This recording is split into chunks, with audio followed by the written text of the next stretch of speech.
கலைஞர் TV வியூவர்ஸுக்கு வணக்கம். இந்த வாரம் நம்ம pregnancy complicated by diabetes இத பத்தி பேசிட்டு இருக்கோம். டயபெட்டிஸ்ன்ற பிரச்சனை, அதாவது உடம்புல வந்து blood sugar levels அதிகமா இருக்கிற கண்டிஷன் பேரு நம்ம டயபெட்டிஸ் அப்படின்னு சொல்லுவோம். ஸோ அந்த டயபெட்டிஸ் வந்து பிரெக்னன்சியில் முதல் தடவை டயக்னோஸ் பண்ணோன்னா, முதல் தடவை அதாவது அந்த டைம் வரைக்கும் சுகர் லெவல்ஸ் நார்மலாக இருந்தது, பிரெக்னன்சியில் முதல் தடவை டயபெட்டிஸ் வந்துச்சுன்னா இந்த கண்டிஷன் பேர் ஜெஸ்டேஷனல் டயபெட்டிஸ் அப்படின்னு சொல்லுவோம். ஆனால் சில பேருக்கு வந்து பிஃபோர் ப்ரெக்னன்சியே, அதாவது சின்ன வயசுலேயே இல்லைனா ப்ரெக்னென்ட் ஆகிறதுக்கு முன்னாலேயே டைப் 1 இல்லை டைப் 2 டயபெட்டிஸ் இந்த மாதிரி பிரச்சனை ஆல்ரெடி இருக்கும். பொதுவாக வந்து முக்கால்வாசி பேஷண்ட்ஸுக்கு, அதாவது 80 to 90% of diabetes and pregnancy வந்து ஜெஸ்டேஷனல் டயபெட்டிஸ் தான். ஆனால் ஒரு 5 to 10% ஆஃப் பேஷண்ட்ஸ் வந்து ப்ரெக்னென்ட் ஆகிறதுக்கு முன்னாலே டயபெட்டிஸ்ன்ற பிரச்சனை ஆல்ரெடி இருக்கும் அவங்களுக்கு. டைப் 1 டயபெட்டிஸ் உள்ளவங்க வந்து ஆல்ரெடி ஏர்லி ஏஜ், யங் ஏஜ்லேயே டயக்னோஸ் பண்ணியிருப்பாங்க. அவங்களுக்கு ஆல்ரெடி சின்ன வயசுலேருந்து இன்சுலின் கொடுத்துட்ருப்பாங்க. டைப் 1 டயபெட்டிஸ்ன்ற கண்டிஷனில் வந்து இன்சுலின் வந்து உடம்புல உற்பத்தியே ஆகாது, கம்ப்ளீட்டாக வெளியேருந்து நம்ம சப்ஸ்டிடியூட் பண்ண வேண்டியிருக்கும். கண்டினியூஸாக அவங்க இன்சுலின் தெரப்பியில் தான் இருப்பாங்க. அண்ட் டைப் 2 டயபெட்டிஸ்ன்றவங்க வந்து லேட்டர் ஆன் இன் லைஃப், அதாவது பாடி வெயிட் எக்ஸஸாக இருக்கிறதுனால இல்லைனா லைஃப் ஸ்டைல் சேஞ்சஸ்னால இன்சுலின் அவங்களுக்கு உற்பத்தி ஆகிற இன்சுலின் பத்தாததுனால அவங்களுக்கு வந்து டைப் 2 டயபெட்டிஸ்ன்ற பிரச்சனை வரும். ஸோ இந்த மாதிரி டைப் 1 டைப் 2 டயபெட்டிஸ் ஆல்ரெடி ட்ரீட்மெண்ட்டில் இருக்கிறவங்க வந்து சப்போஸ் ப்ரெக்னென்ட் ஆனாங்கன்னா ப்ரெக்னென்சிக்கு முன்னால் நிறையா ஸ்டெப்ஸ் அவங்க எடுத்து சுகர் லெவல்ஸ் அடிக்குவேட்டாக, good glycemic control, sugar levels அடிக்குவேட்டாக மெயின்டைன் பண்ணால் ப்ரெக்னன்சியில் வர நிறைய காம்ப்ளிகேஷன்ஸ் வந்து சான்சஸ் வந்து ரெடியூஸ் பண்ணலாம். கம்ப்ளீட்டாக நம்ம சான்சஸ் ஆஃப் ப்ராப்ளம்ஸ் வந்து கம்ப்ளீட்டாக அவாய்ட் பண்ண முடியாது, பட் டெஃபினட்டாக வந்து சுகர் கண்ட்ரோல் வந்து காம்ப்ளிகேஷன்ஸ் ரேட்டை கம்மி ஆகிடும். அதாவது பேபிக்கு வந்து நியூ பார்ன் டைமில் கன்ஜென்டல் அப்னார்மாலிட்டிஸ் வாய்ப்பு கம்மி, மிஸ்கேரேஜ் ரேட் கம்மியாகும், பேபியோட வெயிட் நார்மலாக இருக்கிறதுனால பர்த் இன்ஜுரிஸ் கம்மி ஆகிடும், போஸ்ட் டெலிவரி பேபிக்கு அடாப்டேஷன் ப்ராப்ளம்ஸ் எல்லாமே கொஞ்சம் கம்மி ஆகும். ஸோ என்ன நம்ம ஞாபகம் வச்சுக்கணும்னா, most important development for the baby, அதாவது பேபியோட ஹார்ட், பேபியோட கிட்னி, பேபியோட லங்ஸ், இது எல்லாமே வந்து இனிஷியல் ஃபர்ஸ்ட் 4 வாரம் 5 வாரத்தில் தான் பேபி இதெல்லாம் டெவலப்மெண்ட் ஆகுது. அந்த டைமில் வந்து ப்ரெக்னன்சியே நம்மளுக்கு டயக்னோஸ் பண்ணியிருக்க மாட்டோம், ப்ரெக்னென்ட்னே தெரியாது. ஸோ அந்த டைம் சுகர் லெவல்ஸ் ரொம்ப அதிகமாக இருந்துச்சுன்னா காம்ப்ளிகேஷன் ரேட் இன்க்ரீஸ் ஆகும். ஸோ பெஸ்ட் வந்து டயபெட்டிக் பேஷண்ட்ஸ் வந்து அன்பிளான் ப்ரெக்னன்சி அவாய்ட் பண்ணுறது ரொம்ப இம்பார்ட்டண்ட். அதாவது ப்ரெக்னென்ட் ஆகணுன்றது முன்னாடியே டிசைட் பண்ணி அதுக்கு தகுந்த மாதிரி ஸ்டெப்ஸ் எடுத்து சுகர் லெவல்ஸ்லாம் நார்மலாக இருக்குன்னு வெரிஃபை பண்ணிவிட்டு அதுக்கப்புறம் அவங்க ப்ரெக்னென்ட், அதாவது பிளான்டு ப்ரெக்னன்சியாக இருந்துச்சுன்னா அவங்களுக்கு வந்து அவுட்கம் பெட்டர் ஆகிறதுக்கு வாய்ப்பு ஜாஸ்தியாக இருக்கும். அண்ட் காம்ப்ளிகேஷன் ரேட் வந்து ப்ரெக்னன்சி டியூரேஷன் ஆஃப் டயபெட்டிஸ் ரொம்ப வருஷத்துக்கு சுகர் லெவல்ஸ் ஜாஸ்தியாக இருக்குது இல்லை சுகர் லெவல்ஸ் வந்து ரொம்ப ஹையாக இருக்குன்னா the amount of complications are more. So அதுக்கு தகுந்த மாதிரி ஏர்லியராகவே நம்ம ஸ்டெப்ஸ் எடுத்துக்கிட்டோம்னா இந்த காம்ப்ளிகேஷன்ஸை நம்ம டெஃபினட்டாக குறைக்கலாம். இப்போது டயபெட்டிஸ் இருக்கிறவங்களுக்கு வந்து ப்ரெக்னென்ட் ஆனாங்கன்னா ப்ரெக்னன்சினால டயபெட்டிஸில் இருக்க kidney problem, eye problem, heart problem இதெல்லாம் வேர்ஸ் ஆகிறதுக்கு வாய்ப்பு இருக்குது. அண்ட் டயபெட்டிஸ்னால ப்ரெக்னன்சியில் வந்து பேபிக்கும் மதருக்கும் ப்ராப்ளம்ஸ் வரதுக்கு வாய்ப்பு இருக்குது. ஸோ ப்ரெக்னன்சிக்கு முன்னாலேயே அவங்க வந்து சப்போஸ் ஆல்ரெடி ஐ ப்ராப்ளம் எதாவது இருந்துச்சுன்னா ஆப்தமாலஜிஸ்ட், ஐ டாக்டரை பார்த்து ஐயில் எதாவது பிரச்சனை இருக்கா முன்னாடியே பார்த்து அது தேவைப்பட்ட ட்ரீட்மெண்ட்டும் எடுத்துக்கிறது பெட்டர். ஏன்னா இது வந்து ப்ரெக்னன்சியில் வேர்ஸ் ஆகிறதுக்கு வாய்ப்பு இருக்குது. ஸோ பிஃபோரே பார்த்து ட்ரீட் பண்ணால் இந்த காம்ப்ளிகேஷன் வராமல் நம்ம அவாய்ட் பண்ணிக்கிறதுக்கு சான்ஸ் ஒன்று இருக்குது. அண்ட் அதே மாதிரி கிட்னி பிரச்சனை ஏதாவது இருக்கான்னு பார்த்து நெஃப்ராலஜிஸ்ட், அதாவது கிட்னி டாக்டர் கிட்ட பார்த்து அதையும் சரி பண்ணிக்கிறது பெட்டர். ஸோ இது தவிர வந்து ஜென்ரல் மெஷர்ஸ் அவங்க என்ன எடுத்துக்கலாம்னா, ஃபோலிக் ஆசிட்ன்ற மாத்திரை வந்து 5 mg டோஸில் ஒரு 2 to 3 months பிஃபோர் ப்ரெக்னன்சியே எடுத்துக்கிட்டா இந்த கன்ஜென்டல் ப்ராப்ளம்ஸ் வரதுக்கு வாய்ப்பு கொஞ்சம் கம்மியாகும். கிளைகேட்டட் ஹீமோக்ளோபின் டெஸ்ட் நம்ம பண்ணுறது உண்டு. அதாவது ப்ரீவியஸ் 3 months சுகர் ஆவரேஜ் வந்து இந்த கிளைகேட்டட் ஹீமோக்ளோபின் நமக்கு தெரிய வரும். ஸோ இந்த ஐடியலாக இந்த கிளைகேட்டட் ஹீமோக்ளோபினோட லெவல் வந்து 6.1% கீழே இருந்தால் குட் கண்ட்ரோல் ஃபார் 3 months அப்படின்னு நம்மளுக்கு தெரிய வரும். So previous 2 to 3 months sugar levels அடிக்குவேட்டாக இருந்ததுக்கப்புறம் தான் ப்ரெக்னன்சி பிளான் பண்ணுறது பெட்டர். ஸோ இந்த கிளைகேட்டட் ஹீமோக்ளோபின் 10%க்கு மேலே இருந்தால் கண்டிப்பாக ப்ரெக்னன்சி அவாய்ட் பண்ணணும், இந்த HbA1c நார்மல் ஆகிற வரைக்கும்.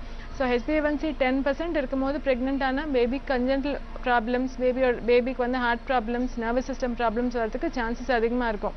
ஸோ டயபெட்டிக் பேஷண்ட்ஸ் இந்த HbA1c மந்த்லி ஒரு தடவை பார்த்து 6.1 லெவல்% கம்மி ஆனதுக்கப்புறம் ப்ரெக்னன்சி பிளான் பண்ணுறது பெட்டர்.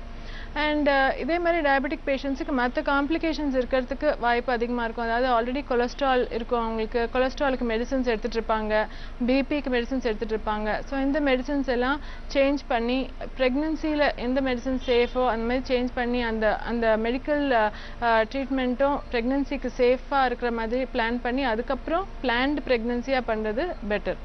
ஸோ ஒன்ஸ் ப்ரெக்னென்சின்னு கன்ஃபார்ம் ஆனதுக்கப்புறம் கண்டிப்பாக வந்து ஒரு டயபெட்டாலஜிஸ்ட் அண்ட் ஆப்ஸ்டேஷன் ரெண்டு பேருமே நியூட்ரிஷனிஸ்ட் எல்லாருமே கம்பைண்டாக மல்டி டிசிப்ளினரியாக ட்ரீட் பண்ணால் எல்லாருக்குமே எல்லாருமே இன்புட் கொடுத்தா அந்த அவுட்கம் அண்ட் காம்ப்ளிகேஷன்ஸ் ரேட் வந்து கொஞ்சம் கம்மியாக இருக்கும்.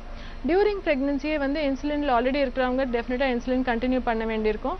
அண்ட் இன்சுலின் டோஸ் வந்து ப்ரெக்னென்சி ப்ரோக்ரஸ் ஆக ஆக இன்சுலினோட டோஸ் வந்து அதிகமாகிட்டே இருக்கும். அதாவது 2 மடங்கு 2 to 3 times ஜாஸ்தி இன்சுலின் தேவைப்படும் ஸ்டார்டிங்லேருந்து. So diabetic food chart and blood sugar daily ஒரு 4 to 5 times க்ளோஸாக மானிட்டர் பண்ண வேண்டியிருக்கும். அண்ட் அந்த சுகர் மானிட்டர் பண்ணுறதுக்கு தகுந்த மாதிரி இன்சுலின் டோசஸ் சேஞ்ச் பண்ண வேண்டியிருக்கும். ஸோ த்ரூ அவுட் ப்ரெக்னென்சி வந்து சுகர் கொஞ்சம் க்ளோஸாக மானிட்டர் பண்ண வேண்டியிருக்கும்.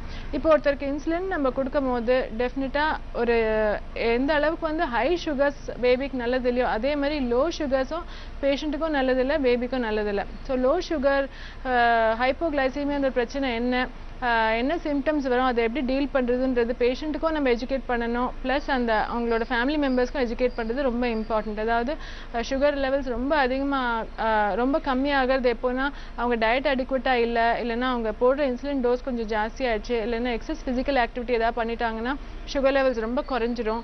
அண்ட் சுகர் லெவல்ஸ் குறைஞ்சதுன்னா sometimes sweating, dizziness, fainting, hunger அந்த மாதிரி இருக்கும்.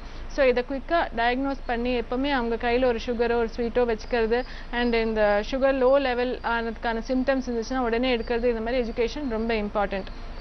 அண்ட் இன்னொரு பிரச்சனை வந்து ப்ரெக்னென்சி டயபிட்டிஸில் வந்து கீட்டோன்ஸ்ன்றது அதிகமாக ஆச்சுன்னா அது வந்து ஒரு மெடிக்கல் எமர்ஜென்சி ஆகிடும்.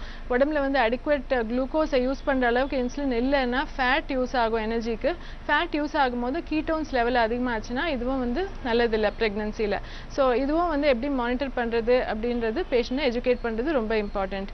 அண்ட் இன்சுலின் லெவல்ஸ் வந்து டயபெட்டாலஜிஸ்டோட கம்பைன் பண்ணி நம்ம மானிட்டர் பண்ண வேண்டியிருக்கும். அண்ட் ப்ரெக்னென்சி எப்படி நம்ம kidney function and I function நம்ம பார்த்தோமோ அதே மாதிரி டியூரிங் ப்ரெக்னென்சியும் ஒரு தடவை ஒரு 16 to 20 வீக்ஸில் வந்து ஐ செக்அப் பண்ணிக்கிறது, இல்லை ஐ ப்ராப்ளம் ஏதாவது வேர்சன் ஆதான்னு நம்ம மானிட்டர் பண்ணிக்கிறது ரொம்ப இம்பார்ட்டண்ட். சம்டைம்ஸ் ஐ செக்அப் திரும்ப 28 வீக்ஸில் திரும்ப ஒரு வாட்டி கூட பார்க்க வேண்டியிருக்கும். கிட்னி ப்ராப்ளமும் ப்ரெக்னென்சினால வேர்சன் ஆகிறதுக்கு சான்சஸ் இருக்கிறதுனால கிட்னியும் வந்து ரொம்ப நெஃப்ராலஜிஸ்ட் கிட்ட பார்க்கறது நல்லது. அதாவது ஆல்ரெடி டயபெட்டிஸ் இருக்கிறவங்களுக்கு இந்த மாதிரி பிரச்சனைகள்லாம் வேர்சன் ஆகும் ப்ரெக்னென்சியில். ஸோ இது வேர்சன் ஆச்சுன்னா நம்ம அதை ஐடென்டிஃபை பண்ணி ஏர்லியராகவே ட்ரீட் பண்ணணும். ஸோ ப்ரெக்னென்சியை பொறுத்த வரைக்கும் பேபிக்கு வந்து ரூட்டீன் அல்ட்ராசவுண்ட் தவிர ஃபீட்டல் எக்கோன்ற டெஸ்ட் கூட நம்ம பண்ண வேண்டியிருக்கோம். அதாவது ஹார்ட் ப்ராப்ளம்ஸோட பாசிபிலிட்டி கொஞ்சம் அதிகமாக இருக்கிறதுனால ஹார்ட் ஹெல்த்தியாக இருக்கான்னு பார்க்கறதுக்கு ஃபீட்டல் எக்கோன்ற டெஸ்ட் கூட 20 வீக்ஸில் பண்ணணும். அது இல்லாமல் பேபி நல்லா க்ரோ ஆகுதான்னு பார்க்கறதுக்கு க்ரோத் ஸ்கேன்ஸ் அப்படின்னு எவ்ரி 4 வீக்ஸ்க்கு ஒரு தடவை க்ரோத் ஸ்கேன், பேபி வெயிட் அடிக்வட்டாக நார்மலாக இருக்கான்னு பார்க்கறது மானிட்டர் பண்ணணும். ஸோ இந்த மாதிரி கொஞ்சம் extra care and close monitoring வந்து டியூரிங் ப்ரெக்னென்சி தேவைப்படும் ஆல்ரெடி டயபெட்டிக் பேஷண்ட்ஸ்க்கு. டெலிவரியை பொறுத்த வரைக்கும் நார்மல் டெலிவரி ஆர் சிசேரியன் வந்து ரொம்ப இண்டிவிஜுவல் டிசிஷன். அதாவது அந்த டைமில் பேபியோட வெயிட் எவ்வளோ இருக்குது, பேபியோட மூமெண்ட்ஸ், பேபி சுற்றி இருக்க ஃப்ளூயிட் எவ்வளோ இருக்குது, ஹார்ட் பீட் நல்லா இருக்கா, அதே மாதிரி மதரோட சுகர் லெவல்ஸ் வந்து நார்மலாக மெயின்டைன் ஆகுதா, அண்ட் மதருக்கு வேறு ஏதாவது காம்ப்ளிகேஷன்ஸ் இருக்கா, கிட்னி ப்ராப்ளம் இருக்கா. ஸோ இந்த மாதிரி டிசிஷன்ஸ்லாம் பார்த்து தான் அந்த டைமில் டிசைட் பண்ணணும். யூஸ்வலாக வந்து 1 or 2 வீக்ஸ் பிஃபோர் டியூ டேட்டே டயபெட்டிக் பேஷண்ட்ஸுக்கு டெலிவரி பண்ண வேண்டியிருக்கும்.